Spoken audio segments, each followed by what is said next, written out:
نماز پڑھنے والے اگر نماز کی روح سے آشنا ہو جائیں کہ یہ محض اوپر نیچے ہونے کی مشق نہیں ہے، بلکہ یہ اللہ کے حضور اپنی نیازمندی کا اظہار ہے، اپنے عجز کا اظہار ہے، تو پھر نماز ان کو وہ مقام دیتی ہے اور وہ شعور بخشتی ہے کہ جو بے نمازی کے نصیب میں کہاں۔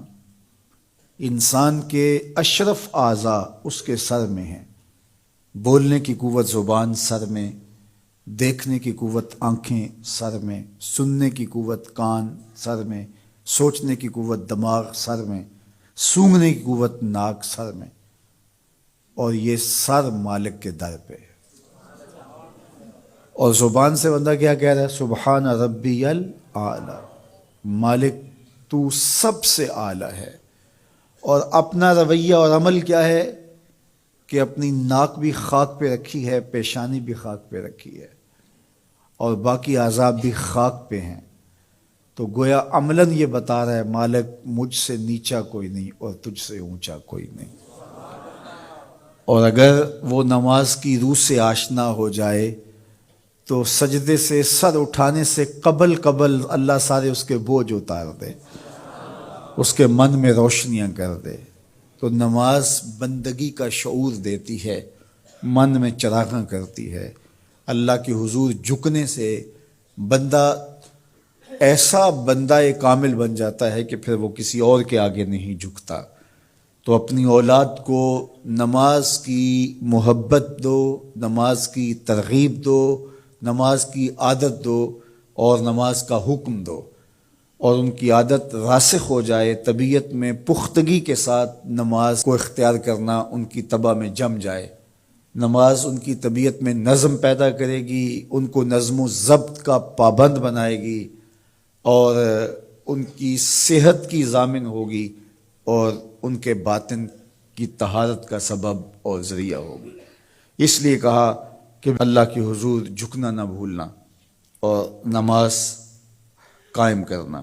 نماز کا تعلق اپنے آپ سے ہے کہ وہ اپنے آپ کو سنوارتا ہے، تقرب اللہ کے لیے اس کی اپنی عملی کوشش ہے۔ بندے اور خدا کا ایک ربط ہے نماز۔ اسی طرح یہ خیال کہ میرا مالک مجھے دیکھ رہا ہے، اس سے بھی تہذیب نفس ہوتی ہے، باطن کی تربیت ہوتی ہے۔ انسان ایک حصار میں آ جاتا ہے، ایک پہرے میں آ جاتا ہے کہ میرا اللہ مجھے دیکھ رہا ہے، اور پھر وہ قدم پھونک پھونک کے رکھتا ہے۔ وہ اچانک لوگ بیٹھے ہوئے ہوں نا، تو آج کل یہ سوشل میڈیا کا زمانہ ہے، تو کوئی کیمرہ سیدھا کر لے تو ایک دم مرتب ہو جاتے ہیں، اس لیے کہ اب ہماری تصویر آنے والی ہے۔ یا کوئی کسی کو کہے کہ جناب آپ لائیو جا رہے ہیں، تو وہ بالکل اپنی حرکات سکنات منظم کر لیتے ہیں، کپڑے سیدھے کرنے لگ جاتے ہیں، اس لیے کہ ہم لائیو جا رہے ہیں۔ وہ لائیو چاہے 5 آدمی دیکھ رہے ہوں، چاہے 10 آدمی دیکھ رہے ہوں، لیکن پھر بھی چونکہ ہم لائیو جا رہے ہیں تو اپنی حرکات سکنات مرتب کر لیں گے، منظم ہو جائیں گے۔ اور جب یہ یقین ہو کہ میرا اللہ مجھے دیکھ رہا ہے، یہ ساری حرکتیں وہاں لائیو جا رہی ہیں، تو پھر دل میں برا خیال بھی آنے لگے گا تو اس کو روکیں گے کہ میرا اللہ تو دیکھ رہا ہے۔ پھر بولی بھی مرتب ہو جائے گی، پھر رویے بھی مرتب ہو جائیں گے، طرز معاشرت بھی منظم ہو جائے گا، آنکھیں بھی نہیں بھٹکیں گی، خیال بھی نہیں بہکیں گے، سوچیں بھی آوارہ نہیں ہوں گی، چاہے آپ بند کمرے میں کیوں نہ ہوں، پھر بھی منظم رہیں گے، اس لیے کہ میرا اللہ مجھے دیکھ رہا ہے۔ تو یہ یقین زندگی کو منظم کرتا ہے۔